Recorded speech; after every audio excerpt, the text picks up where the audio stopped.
ಶ್ವೇತಾ ಚಂಗಪ್ಪ ಮಾತಾಡ್ತಿದ್ದಾರೆ ಬನ್ನಿ. ತುಂಬ ಸದಸ್ಯರಾಗಿದ್ರಿ, ಆ ದಿನಗಳನ್ನು ಹೆಂಗೆ ನೆನೆಸ್ಕೊತೀರಿ ಅಂತ? ಆ ದಿನಗಳು one of the best days ಅಂತ ಹೇಳ್ಬೋದು. ನಮಗೆ ತುಂಬ ನಗು ಇರ್ತಿತ್ತು ನಮ್ಮ ಜೀವನದಲ್ಲಿ. ಮನೆಗೆ ಬಂದರೆ ಎಲ್ಲರದು ಅವ್ರವ್ರ ತೊಂದರೆ ತಾಪತ್ರಯಗಳು ಇದ್ದಿದ್ದೆ. ಬಟ್ ನಾವು ಆ ಒಂದು ಕಾರ್ಯಕ್ರಮ, ಅದರ ರಿಹರ್ಸಲ್, ಶೂಟಿಂಗ್ ಅಂತ ಹೋದಾಗ ತುಂಬ ಖುಷಿಯಿಂದ ಇರ್ತಿದ್ವಿ. ಯಾವಾಗಲೂ ಖುಷಿ ಅನ್ನೋದು ಅಷ್ಟೇ. ಆ ಕಾರ್ಯಕ್ರಮಕ್ಕೆ ನಾವು ಹೋದಾಗ ಕೇವಲ ಖುಷಿ, ನಗು ಅಷ್ಟೇ ಇರ್ತಾ ಇದ್ದಿದ್ದು. ಸೊ ಅಪರ್ಣ ಕೂಡ ಹಾಗೆ ಇದ್ರು. ಸಹಜವಾಗಿ ಅಂದರೆ ಅವರ ಅಂತರಂಗದ ನೋವುಗಳನ್ನು ಯಾರ ಜೊತೆಗೂ ಕೂಡ ಹಂಚ್ಕೊಂಡಿರಲಿಲ್ಲ. ಯಾವತ್ತೂ ಕೂಡ ನಗುಮುಖದ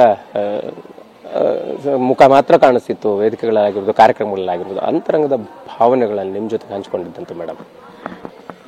ಪರ್ಸನಲ್ ವಿಚಾರಗಳು ಕೆಲವೊಂದು ಎಲ್ಲರೂ ಶೇರ್ ಮಾಡ್ಕೊಂಡಿದ್ದೀವಿ. ನಮ್ದಾಗಿರ್ಬೋದು, ಅವ್ರದ್ದಾಗಿರ್ಬೋದು. ಖಂಡಿತವಾಗ್ಲೂ ನಾವು ಒಬ್ರಿಗೊಬ್ರು ಶೇರ್ ಮಾಡಿದ್ದೀವಿ ಆ ಟೈಮಲ್ಲಿ. ಯಾಕಂದರೆ ನಮ್ಮ ಬಾಂಧವ್ಯ ಅದೇ ಥರನೇ ಇತ್ತು, ಅಕ್ಕ ತಂಗಿರ ಥರನೇ ಇರ್ತಿದ್ವಿ ನಾವು. ಪ್ರೊಫೆಷ್ನಲ್ ವಿಷಯ ಅಂತ ಬಂದರೆ ಅವ್ರಿಗೆ ತುಂಬ ಜೀವನೋತ್ಸಾಹ ಜಾಸ್ತಿ ಇತ್ತು. ಅವ್ರಿಗೆ ಪಾತ್ರಗಳು ಮಾಡಬೇಕು, ಒಳ್ಳೊಳ್ಳೆ ಪಾತ್ರಗಳು ಮಾಡಬೇಕು. ಬಿಕಾಸ್ ಅವ್ರು ತುಂಬ ಪ್ರಬುದ್ಧತೆ ಇರುವಂಥ ಒಂದು ನಟಿ, ತುಂಬ ಒಳ್ಳೆಯ ನಟಿ ಅವರು. ಸೊ ಅವ್ರಿಗೆ ಅಯ್ಯೋ ನಮ್ಮನ್ನು ಇನ್ನೂ ಗುರುತಿಸ್ಬೇಕು ಅನ್ನೋದು, ಕನ್ನಡ ಚಿತ್ರರಂಗ ಗುರುತಿಸ್ಬೇಕು ಅನ್ನೋದು ಇತ್ತು. ಆದರೆ ಅದೇ ಒಂದು ಖುಷಿ ಇತ್ತು. ಬಿಕಾಸ್ ಅವರು 30 ವರ್ಷ ಆದಮೇಲೆ ಒಂದು ಸಿನಿಮಾ ಮಾಡೋಕ್ಕೆ ಸ್ಟಾರ್ಟ್ ಮಾಡಿದರು. ಖುಷಿ ಇತ್ತು. ಎಸ್ ಮೇಡಮ್, ಅದೇ ಕಲಾವಿದರ ಬದುಕಲ್ಲಿ ಖುಷಿ ಮತ್ತು ಕೊರಗು ಇದ್ದೇ ಇರುತ್ತೆ. ಅಪ್ಪಣ್ಣ ಅವ್ರಿಗಿದ್ದಂತಹ ಕೊರಗು ಮತ್ತು ಅವ್ರ ಕೊನೆ ದಿನಗಳಲ್ಲಿ ಹೇಳ್ತಾ ಇದ್ದಂಥ ಮಾತುಗಳು ಹೆಂಗೆ ನೆನಪಾಗುತ್ತೆ ಅಂತ? ಕೊರಗು ಅಂತ ನಾನು ಹೇಳಲ್ಲ. ಅವರು ಆ ಟೈಮಲ್ಲೂ ಅವ್ರು ಅಂದರೆ ಅಷ್ಟು ನೋವಿಟ್ಕೊಂಡು ಅವರು ಇದನ್ನು ಯಾರಿಗೂ ಹೇಳಬೇಡಿ, ನನ್ನ ಈ ಒಂದು ಮುಖ ಯಾರಿಗೂ ಗೊತ್ತಾಗಬಾರ್ದು ಅಂತ ಹೇಳಿದ್ರೆ ಅದಕ್ಕೆ ತುಂಬ ಧೈರ್ಯ ಬೇಕಾಗತ್ತೆ. ಅವರು ಆ ಕೊರಗನ್ನು ತಮ್ಮಲ್ಲಿ ಇಟ್ಕೊಂಡು ಬೇರೆಯವ್ರಿಗೆ ಅದನ್ನು ಹೇಳ್ಕೊಂಡಿಲ್ಲ ಅವರು. ಸೊ ಈ ಥರ ನೋಡೋಕ್ಕೆ ಸಿಗುತ್ತೆ ಅಪರ್ಣ ಅವ್ರನ್ನ ಅಂತ ನಾವು ಅಂದ್ಕೊಂಡಿರಲಿಲ್ಲ. ಬಿಕಾಸ್ ನಾವು ನೋಡಿರೋ ಅಪರ್ಣನೇ ಬೇರೆ. ಮಗುವಿನಂಥ ಮನಸ್ಸಿರುವಂಥ ಅಪರ್ಣ ಯಾವಾಗಲೂ ನಗ್ತಾ ಇರ್ತಿದ್ರು, ಯಾವಾಗಲೂ ತಿಂತಾ ಇರ್ತಿದ್ರು ತಿಂಡಿಗಳು. ಆಮೇಲೆ ನಾವು ಸಿಕ್ಕಿದಾಗೆಲ್ಲ ಬರೀ ಕನ್ನಡದ ಬಗ್ಗೆ ಮಾತಾಡ್ತಾ ಇದ್ವಿ. ಕನ್ನಡ ಮತ್ತು ಅವರು ಕನ್ನಡ ಅಷ್ಟೇ ಅಲ್ಲ, ಅವರು ಇಂಗ್ಲೀಷ್ ಕೂಡ ಅವರ ಒಂಥರ ಅವರ ಭಾಷಾಭಿಮಾನ, ಅವರ ಆ ಸ್ಪಷ್ಟತೆ ತುಂಬ ಚೆನ್ನಾಯಿತು.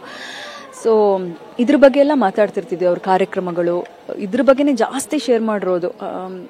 ಕಲಿಯೋಕ್ಕೆ ತುಂಬ ಆಯಿತು ಆ್ಯಂಡ್ ಕಲ್ತಿದ್ದೀವಿ ಕೂಡ ಅಪರ್ಣ ಅವರಿಂದ. ಇವತ್ತು ಕೂಡ ಅದು ಒಂದು ವೇದಿಕೆ ನೆನಪಾದರೆ ಒನ್ ಆ್ಯಂಡ್ ಓನ್ಲಿ ವರಲಕ್ಷ್ಮಿ ಅಂತಲೇ ಒಂದು ಬ್ರ್ಯಾಂಡ್ ಆಗಿದ್ದಾರೆ. ಅಪರ್ಣ ಒಂದು ಕಡೆ ಆದರೆ ಅದನ್ನೇ ಹೆಂಗೆ ಹೇಳಕ್ಕೆ ಇಷ್ಟಪಡ್ತೀರಾ?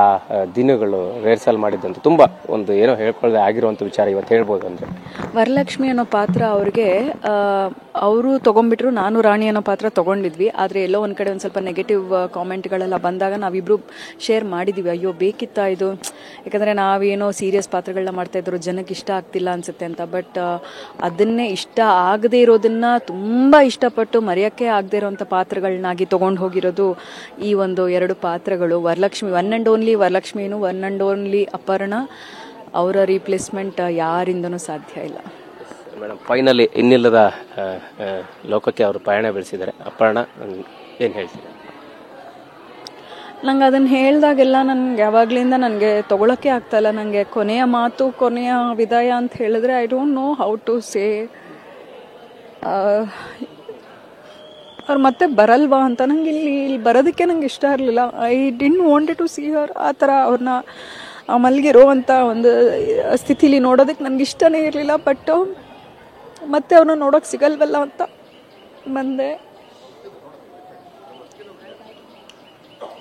ಜಸ್ಟ್ ಮಿಸ್ ಹರ್ ಅಷ್ಟೆ. Thank you. ಎಸ್, ಇದಿಷ್ಟು ಶ್ವೇತಾ ಚಂಗಪ್ಪ ಅವರ ಮಾತಾಗಿರ್ತಕ್ಕಂಥದ್ದು. ಕ್ಯಾಮ್ರಾ ಪರ್ಸನ್ ಸುಶೀಲ್ ಕುಮಾರ್ ಜೊತೆ ಮಾಲ್ತೇಶ್ ಜಗ್ಗಿನ್, TV9 ಬೆಂಗಳೂರು.